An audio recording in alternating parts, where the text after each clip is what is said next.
Boa tarde, meus queridos, tudo bem com vocês? Vamos aqui dar início a mais uma videoaula de Educação Física, professor Nilton. Vamos continuar aí falando sobre Sumo. É uma arte milenar do Japão, tá? Pega a apostila de vocês e vamos dar início à nossa de hoje. Beleza? Então, pessoal, você sabia que o Sumo chegou ao Brasil por meio dos imigrantes japoneses no início do século XX? E em 1914 aconteceu o primeiro campeonato nacional. Em 1998 foi criada a Confederação Brasileira de Sumo.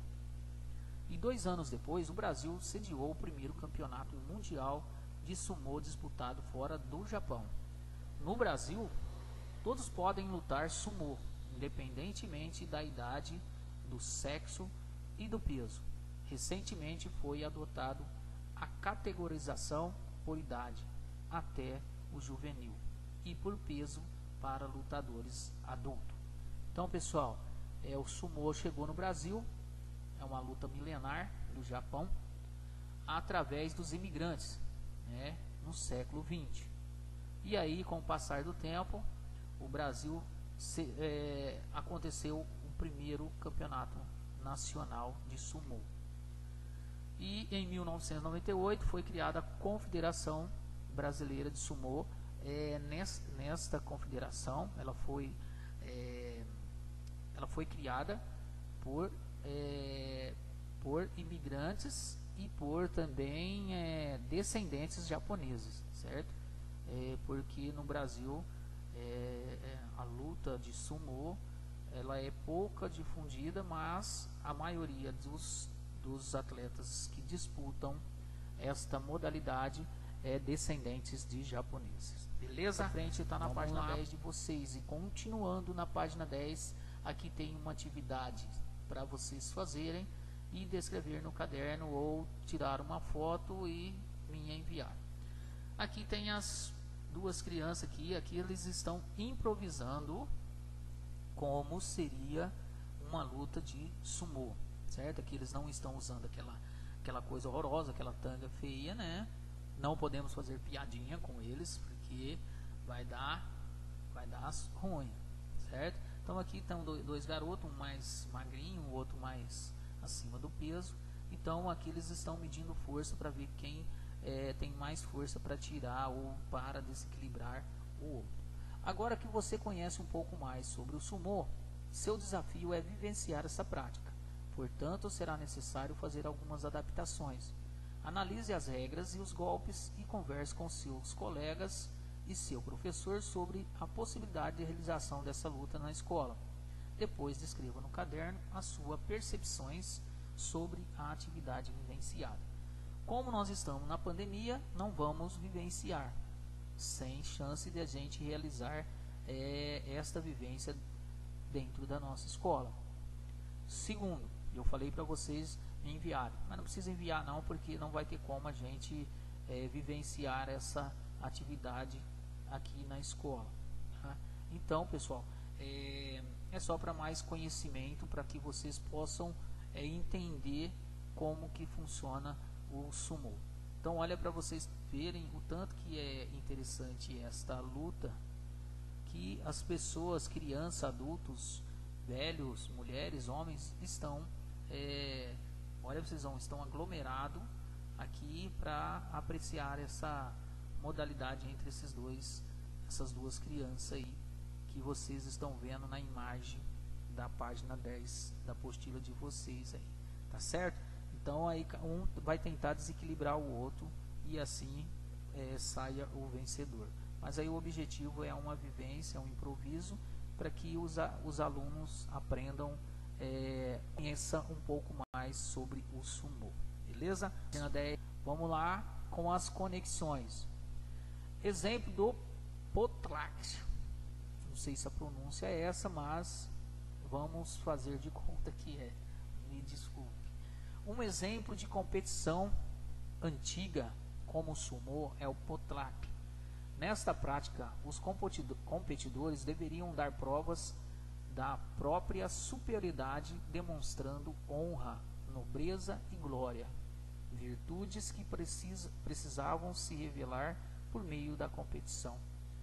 Vamos ler o texto a seguir e conhecer um pouco mais sobre esta prática. Em forma mais típica encontrada na tribo dos Khaukchou, o potlatch é uma grande festa solene durante a qual um dos dois grupos, com grande pompa e cerimônia, faz ofertas em grande escala ao outro grupo, com a finalidade expressa de demonstrar sua superioridade. A única retribuição esperada pelos doadores é que é devida pelos que recebem,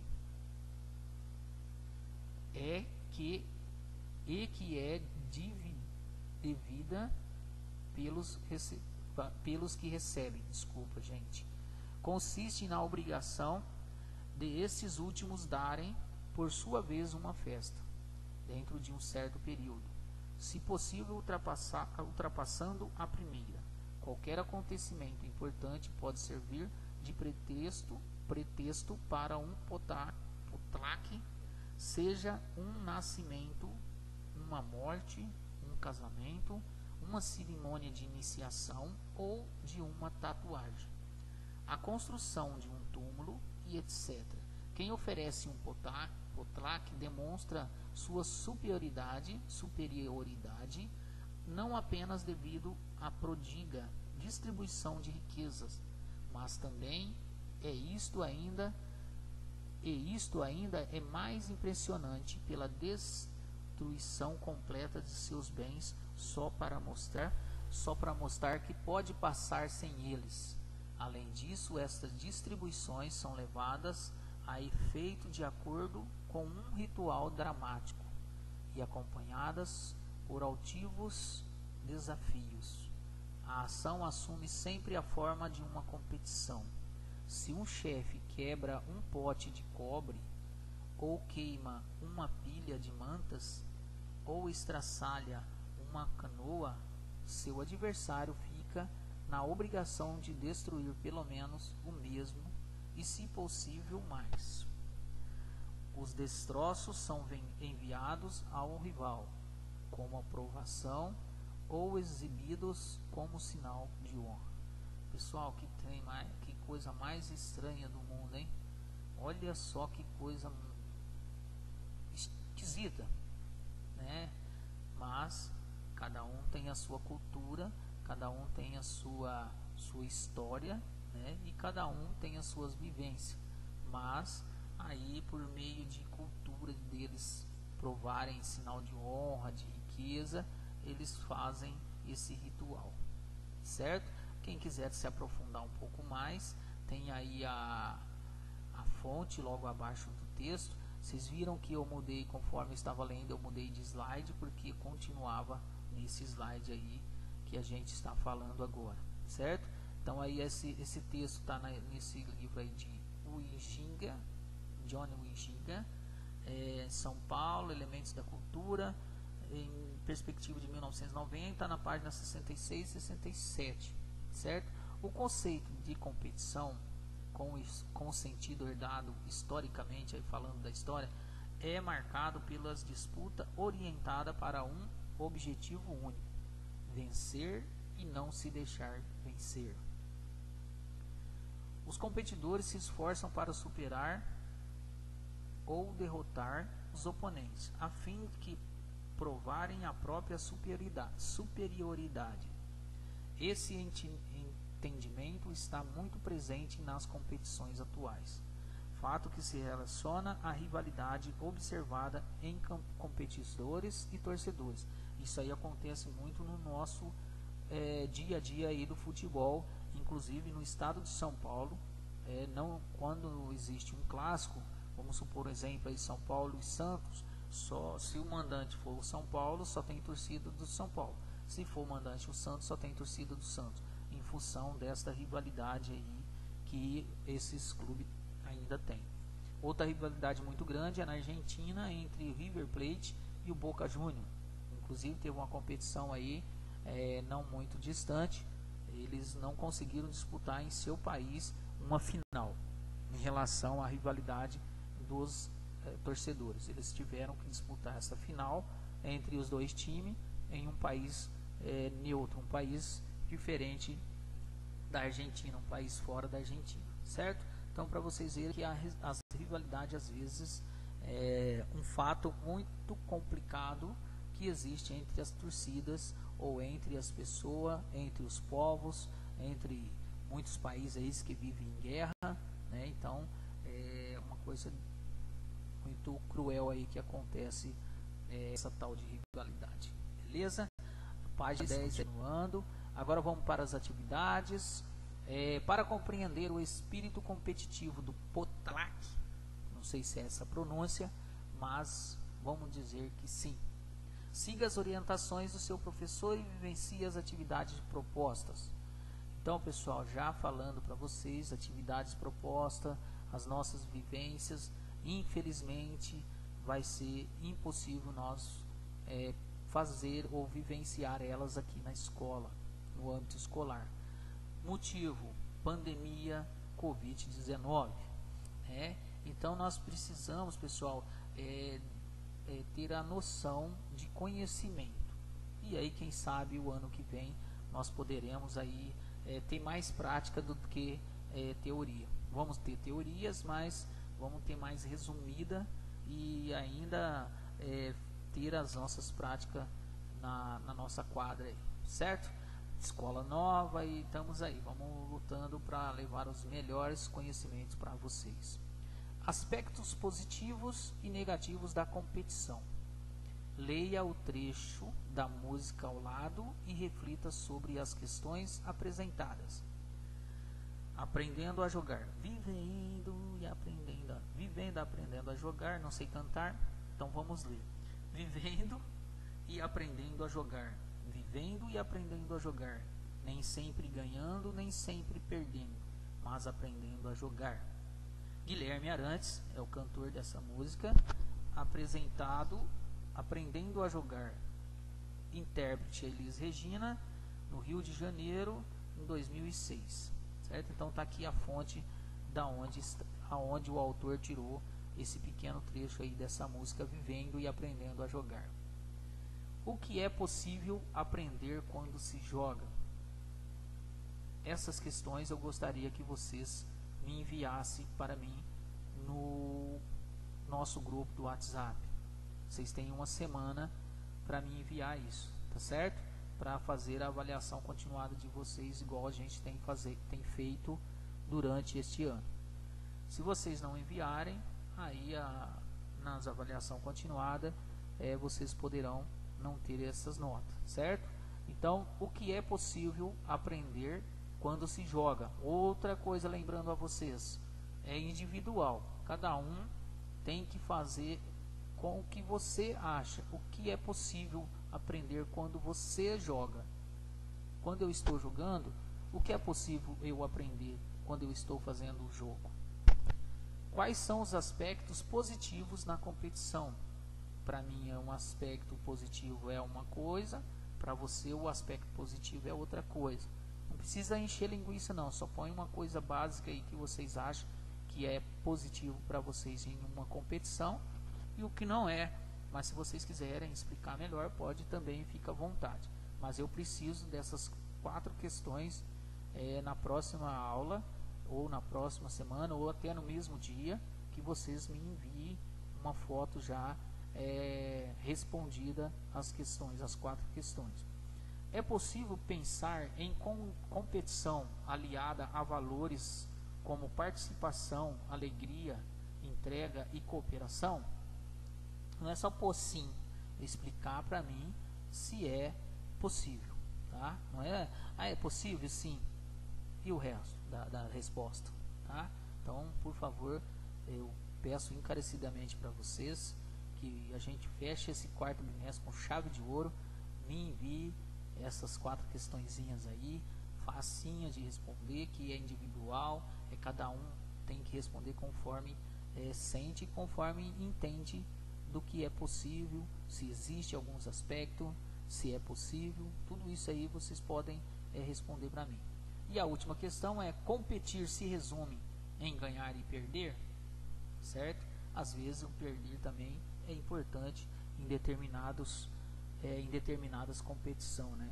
Em determinados meios de competição é importante perder também para valorizar a próxima vitória, tá certo? Então, vivendo, aprendendo a jogar, vocês enviem para mim essas 4 questõezinhas aí para a gente fazer a avaliação continuada de vocês, beleza? Então vamos lá. Essas conexões podem gerar benefícios quanto ao modo de se relacionar com outras pessoas e de lidar com as vitórias e as derrotas. Por meio desses questionamentos, pode-se ainda aprender a valorizar o esforço pessoal e a determinação, a garra, a independência, a confiança em si mesmo, o sentido de respeito e de responsabilidades e etc. Por meio das competições, desenvolvem-se as habilidades e as capacidades necessárias para aprimorar competências, aumentando as chances de se obter o sucesso diante da concorrência ou diante do adversário. No entanto, na atualidade e de maneira geral, somente os vencedores são valorizados. Vencer significa ser superior, alcançar mais prestígio com base nos sentimentos da conquista, de capacidade e de competência. Você já pensou sobre o que significa ganhar? Ponto de interrogação. Nos esportes e nos jogos, ganhar expressa superioridade. Contudo, quando alguém ganha, obtém algo além da vitória no jogo. O vencedor ganha estima e conquista honrarias, que são também usufruídas em benefício do grupo, ao qual o torcedor pertence. O êxito obtido passa diretamente do indivíduo para o grupo. Então, pessoal, hoje, por exemplo, tem um campeonato no Brasil que se chama Copa do Brasil. Apesar que todos os campeonatos hoje envolve grana, envolve dinheiro. Então, essa Copa do Brasil, ela dá a possibilidade dos clubes, cada fase tem um valor a ser pago para o clube. Então, se passou das oitavas de final para as quartas de final, é um valor. E no final, se eu não me engano, é 52 milhões para quem consegue ser campeão. Então, olha só os status que esse clube vai ter, que esse time de futebol vai ter, se ele for campeão da Copa do Brasil, e ainda tem o direito de participar de uma competição internacional, que todo mundo aí conhece, todos os torcedores aí que estão ouvindo a nossa videoaula, adora, que é a Copa Libertadores da América, certo? É um campeonato dificílimo de ser conquistado, mas tem um valor financeiro muito grande. Então, essa Copa do Brasil, todo mundo quer ganhar ela em função da grana. Sul-Americana também paga um dinheiro, uma parte financeira muito grande aos clubes vencedores, certo? Então, é isso aí que a gente está passando para vocês em relação às competições, que ajuda as capacidades. Então, todos os treinamentos, tudo que você faz voltado para competir, você tem que fazer com mais intensidade, com mais sabedoria, com mais capacidade, com mais competência. Tudo isso você tem que estar inserido para você conseguir os seus objetivos em uma competição. Ah, mas não é só no esporte que o professor está dizendo. Numa dança, numa apresentação coreógrafa, numa apresentação de balé, numa apresentação de capoeira, tudo nós temos que estar treinado, tem que estar preparado para que aquilo possa acontecer da melhor forma possível. Essas explicações que eu passei para vocês está na página 11 de vocês, beleza? Muito obrigado a todos. Vamos acreditar no poder transformador da educação, que é do Liceu Paulo Freire aqui, né? E espero que vocês tenham gostado. Espero também que todos os familiares e vocês estejam muito bem. Tenham uma excelente tarde, uma excelente semana a todos. Obrigado e fiquem com Deus. Até a próxima, se Deus quiser. Fui.